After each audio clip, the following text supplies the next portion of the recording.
Сәлем оқушылар, сіздермен бірге Тұрарбек ағай.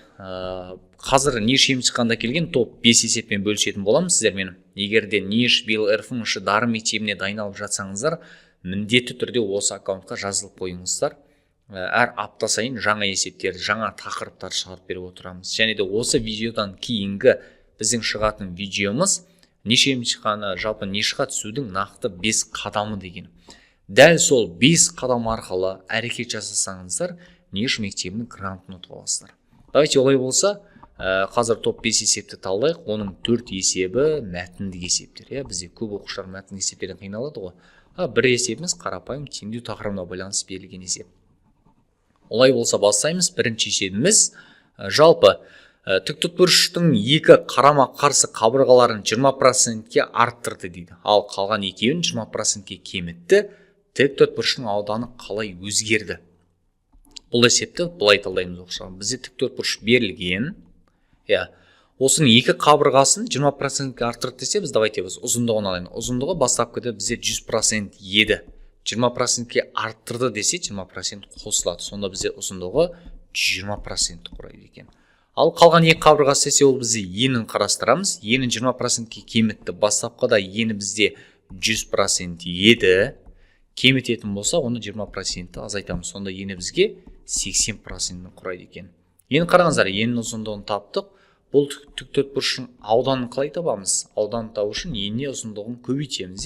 Бізде бастапқыда ұзындығы 100% еді, кейін 120% өзгерді. Бұл ұзындығы көбейтеміз. Ені бізде 100% еді, ол 80% өзгерді.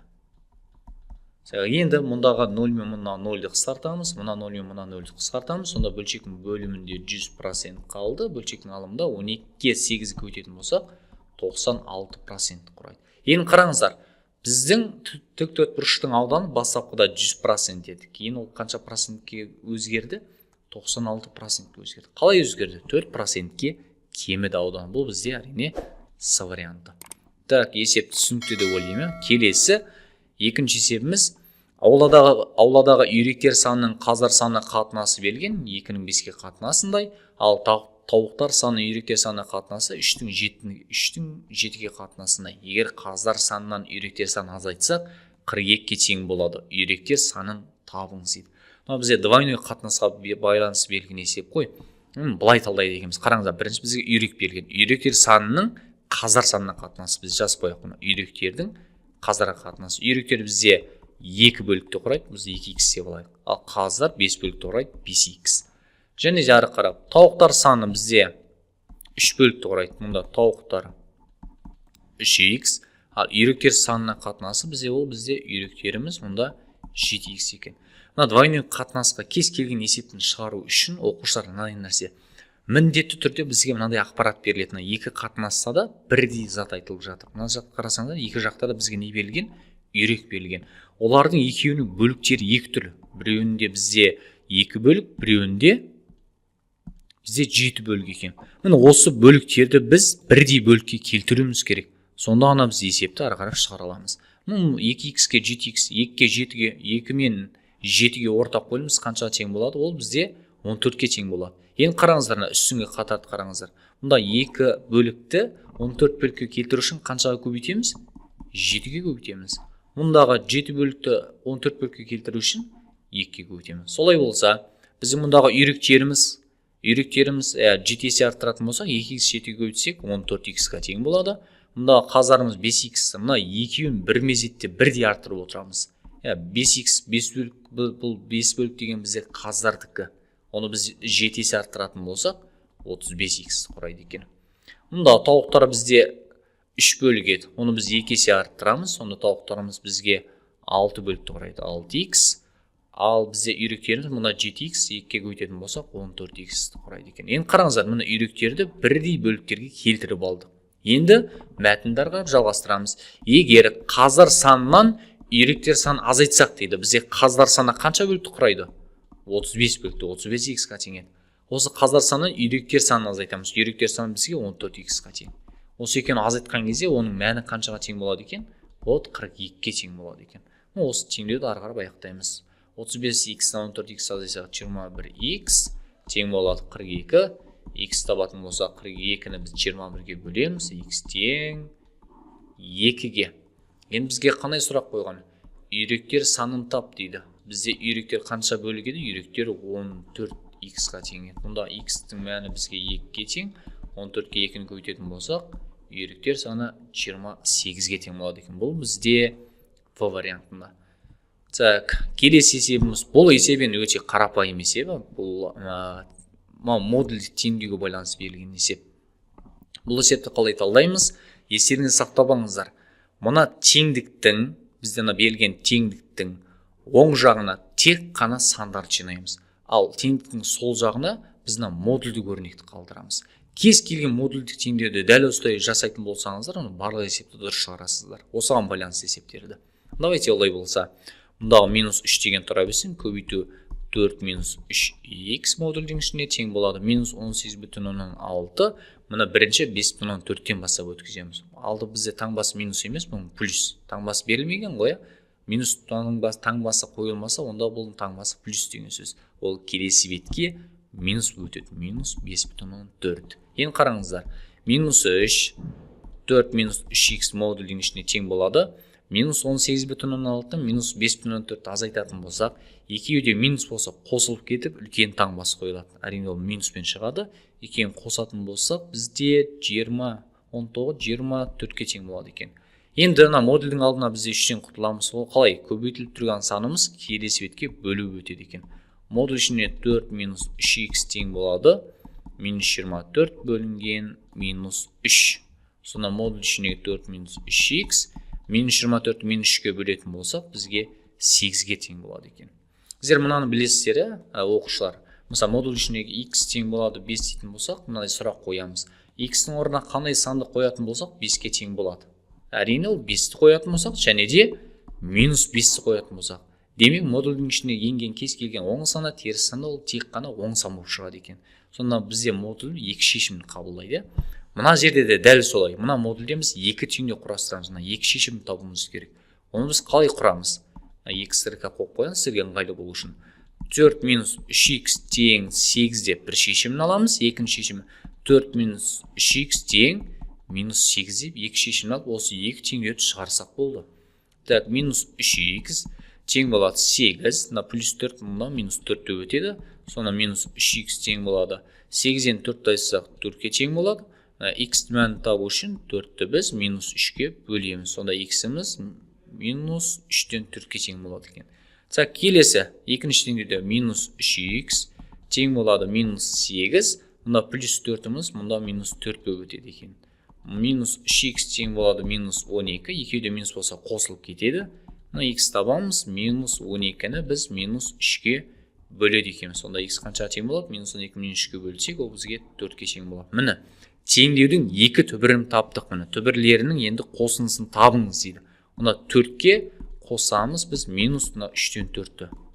Теңдеудің түбірі дегеніміз ол x-тің мәні. Мұндағы екі x-тің мәнін таптық. Осы екеуінен қоссақ, есептің шешімі шығады екен.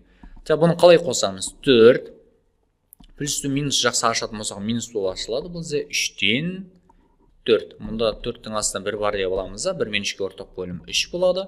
3-ті 1-ге бөлсек 3-тен, 3-ті 3-ке бөлсек 1-ден.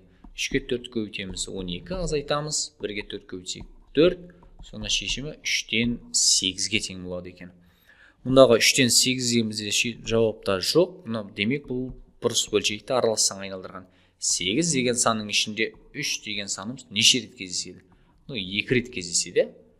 2-ке 3-ті көбейтсек 6, 6-ға нешті қоссақ 8 болады, 2-ні қоссақ. Сонда шешімі 2,3-тен 2 деген санға тең болады екен. Так, келесі 4-ші есебіміз. Оқушылар жол бойына араларын бірдей етіп 34 топ ағаш отырғызды. Ең шеткі екі ағаштың арасы 198 метр дейді. Жол бойында 15-ші ағаш 9-шы ағаштан неше метр қашықта отырғызылған. Енді бұл есепті бірден талдамас бұрын мына нәрсені назар аударайық оқушылар. Қараңыздаршы, мысалға бізде мұнда 5 ағаш отырғызып тұр дейтін болсақ, мына бірінші ағаш, мына 5-ші ағаш. Мына 5 ағаштың арасында қанша бөлік бар бізде? Бөлік дегеніміз оның арасы 1 бөлік, 2 бөлік, 3 бөлік, 4 бөлік. Бұны қалай табамыз біз? жалпы ағаштардың санының бөліктердің саны 1-ге тең болады екен. 5 ағаш болса 4 бөлік болады. Дәл сол секілді бізде қанша ағаш бар? 37 түп ағаш бар. Онда бізде арасына қанша бөлік болады? 36 бөлік болады екен. Мен мынандай сұрақ қоятын болсам сіздерге, ең шеткі 2 ағаштың ара қашықтығы мына есепке байланысты 20 метрге тең. Мынау бізде жалпы 5 ағаш берілген, ең шеткі 2 ағаштың ара қашықтығы 20 метрге тең. Онда әр бөліктің ұзындығын табыңыз дейтін болсам, қалай табамыз? Бізде 5 ағашты отырғызамыз, арасында 4 бөлік бар.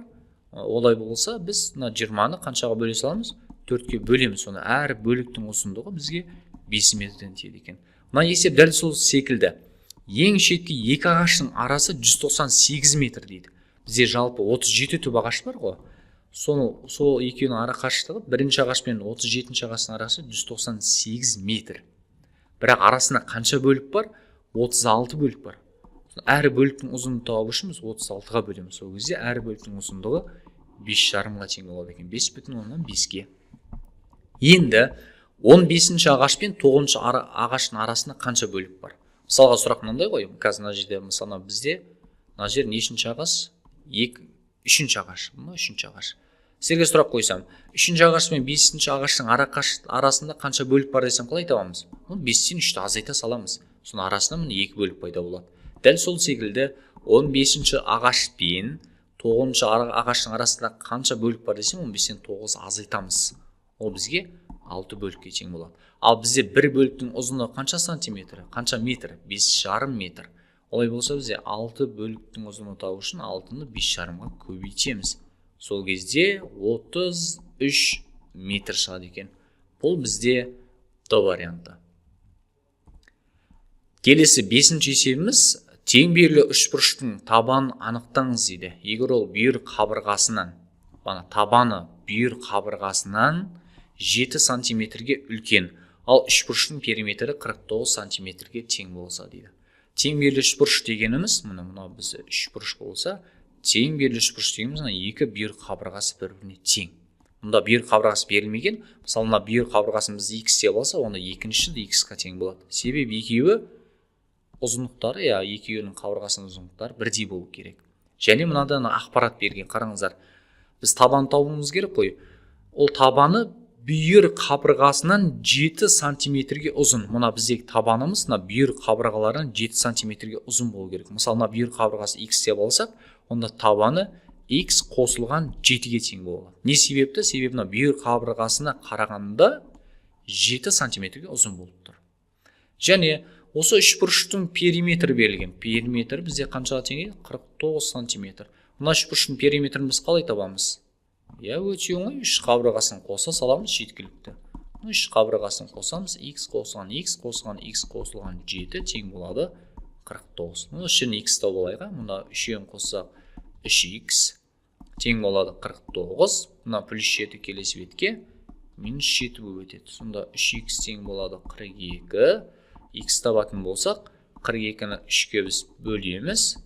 Сонда x-іміздің мәні бізде қаншаға? 14 сантиметрге тең болады екен. Енді бізге нені тап дейді? Бізге табан тап деген. Табан бізге x плюс 7-ге тең еді ғой.